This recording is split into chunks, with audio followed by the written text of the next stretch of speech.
Bienvenue à tous, nous allons travailler sur les intégrations par partie ici au niveau du site. Donc vous avez ici la formule de l'intégration par partie, formule très importante à connaître par cœur.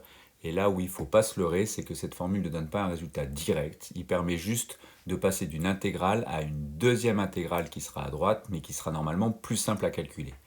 Pas de prise de tête sur les lettres, qu'on l'appelle U, qu'on l'appelle V', qu'on l'appelle U', qu'on l'appelle V. Il faut qu'il y ait une des fonctions représentées qui soit U, c'est-à-dire qu'on va dériver, et l'autre qu'on appellera V', qui sera à primitiver.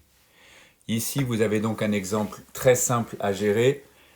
Une fonction qui va être U, l'autre qui va être V'. Bien sûr, on doit comprendre que x va représenter la fonction u, qu'on va dériver bien sûr et on obtiendra 1 très simplement. Et bien sûr, par chance, v' qui est égal à e de x sera très facilement primitivé. On a une primitive très simple de e de x bien sûr qui est égale à e de x. On va pouvoir mettre en place la formule dans la suite de la fiche.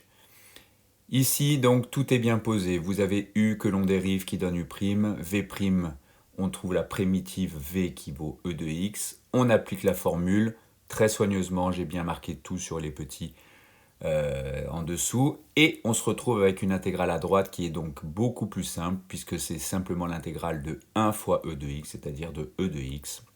Vous pouvez finir le calcul sans aucun souci et vous remplacez tout ça pour obtenir le résultat final. Vous avez l'intégralité de la fiche ici et vous allez sur Cours Matex pour la fiche entière.